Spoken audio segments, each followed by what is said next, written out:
Marc Lottering in die huis, in sy huis, in jou huis via Zoom vandag en ek gesels hierdie keer met hom oor 'n splinternuwe produksie wat hy doen by die Atterbury. Nou Marc, eerstens hallo, ek hoop dit gaan baie goed met jou. Ek weet nie of jy kan onthou nie, maar die laaste keer toe ek en jy gesels het, was dit oor Ankel Marc. Dit was al Maart verlede jaar.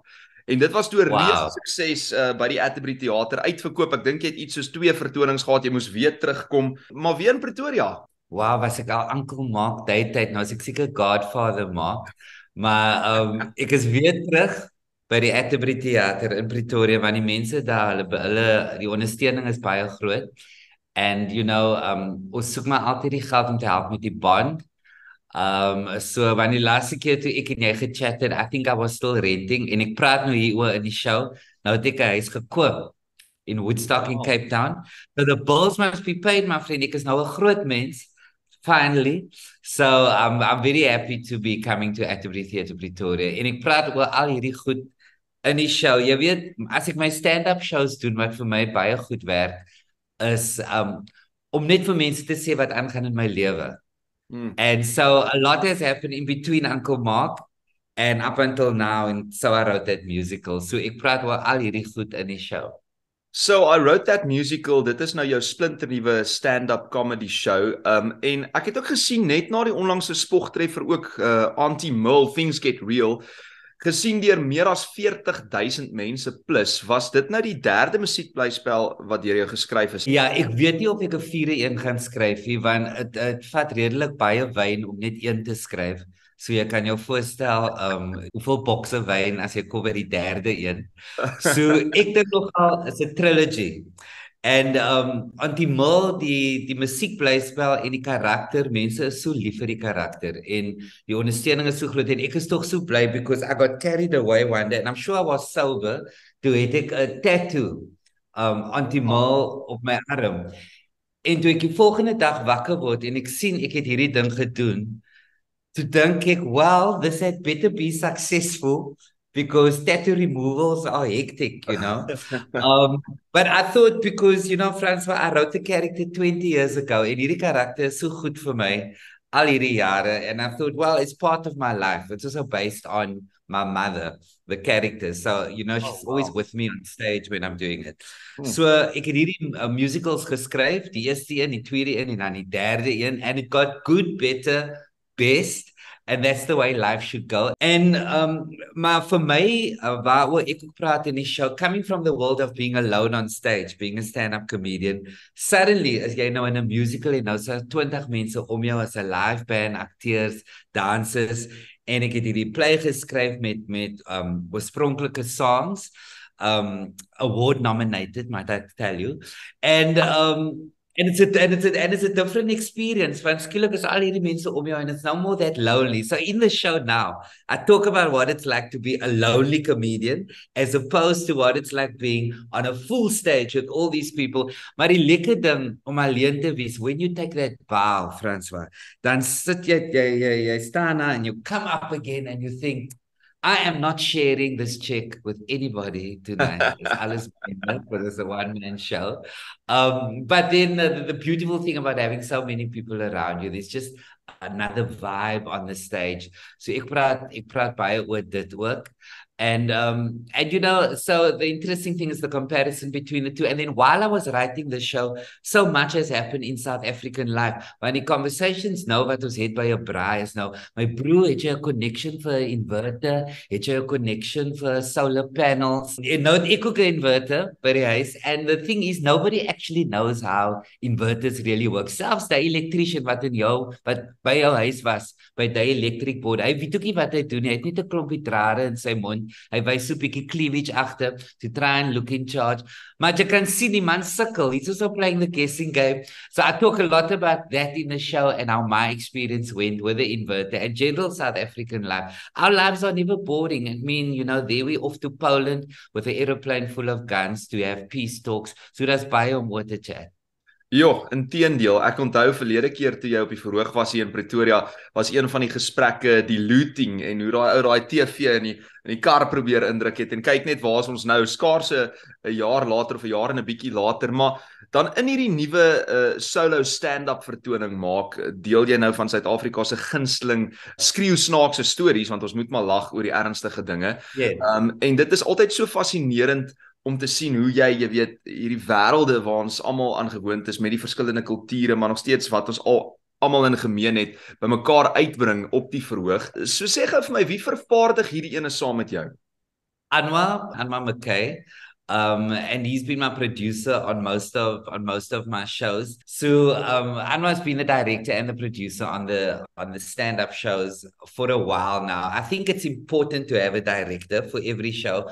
Veral as jy 'n komediant is, want you think something is funny, you know, in the privacy of your own home, and you think something is funny in the car, but as you know, people work come, you know, you've got to have somebody sitting in the audience who knows your heart to be able to tell you, look, this is how people are receiving it. This is how it can get better, or it's absolute nonsense. Take it out. So for me, it's baie belangrik om 'n regisseur te hê, and that's what Anma does really well with the stand-up shows. En dis mos waar wat hulle sê, daai ding van jy weet, mense huil oor dieselfde ding, maar nie almal lag oor dieselfde ding nie. Ervaar jy dit ook op die verhoog?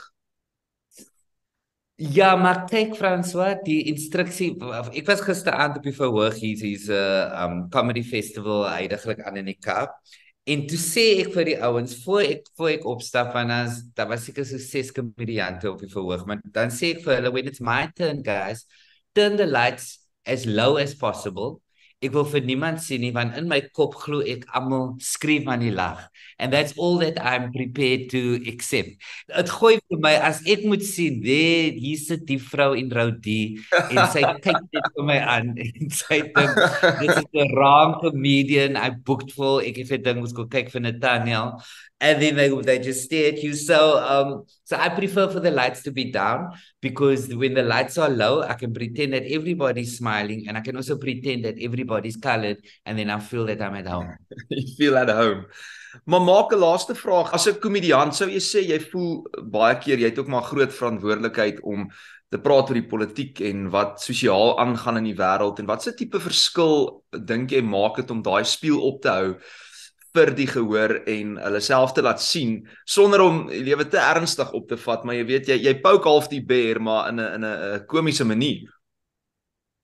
Ek dink daar is 'n verantwoordelikheid, maar ek sê altyd you mustn't forget as a comedian what your ultimate job is. Die mense het nou hulle laaste geld gevat, hulle het nou besluit, hulle gaan nou die man gaan hulle nou nie vir Fashini betaal nie, en hulle gaan nou die man, hulle gaan nie school fees betaal nie, hulle gaan liewerste nou vir die comedian, they rather get to watch the comedian. So you've got to make people laugh, especially South Africans. That's the bottom line. You must never forget that, because our country is stressful. Our politics is in a mess at the moment. So mense soek some kind of a relief and some kind of a release. At the same time, wil ek ook op die verhoog staan met blinkers op, so that people don't know that I know what's going on in the world. You know, you need to also be in touch with reality. So I only talk about current affairs as ek voel ek het 'n sterk punchline. Because that is the important, you ultimately the comedian.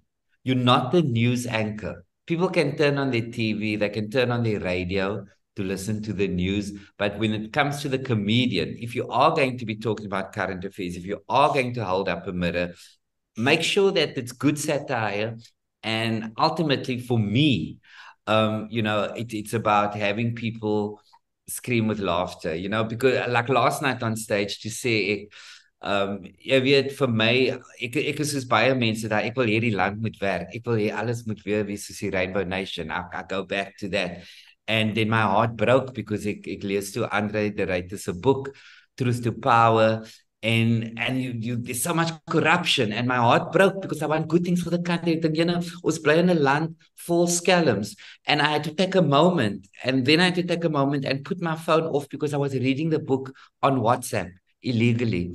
So you're kind of part of problem. So, you know, you go in that direction with you know, with what's going on in the country. Maar as mense nou in die kar klim na die show, hulle moet goed voel. That's how I see it. Ek hou daarvan mense in die kar moet mense nog glimlag of beter nog, hulle moet nog lag selfs die volgende dag. I don't want people leaving feeling heavy. There's a lot of heaviness in the country at the moment. Lots of debate, lots of ugliness. We don't like each other. And I think my job as a comedian for 90 minutes is to make people feel good about themselves and about us as South Africans. Ons moet nooit vergeet daar is meer goeie Suid-Afrikaners as Suid-Afrikaners wat nou, you know, want to cause a lot of nonsense. But we just forget about it. Sien jy, die hond, he agrees with me.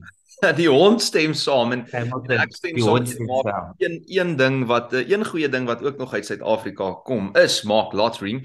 So I wrote that musical. Hy hou dinge bietjie lig vir jou as jy dit die nodigste het tans en dit is sy splinternuwe stand-up comedy show. Marc, dit gebeur nou die 30ste Junie 7 uur die aand by die Atterbury Theater. Waar kan mense hulle kaartjies kry?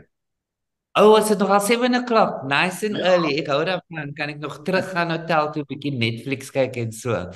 Lovely. So it's no interval, soos jy sê 7 o'clock. It runs for 80 minutes. As die mense lekker lag, gaan ek aan so vir 90 minutes as ek ook lekker kry. There are only 2 shows at the Atterbury Theatre. Die 30ste en die 1 Julie. You can go to the website of the theatre of www.seatme.co.za and you can get your tickets there. And soos ek sê, it's only 2 nights and I obviously will not be able to be back in a long while. And if people have any questions about the show, the content, if they got family in other cities, just go to marclottering.com. There's Mark with a C.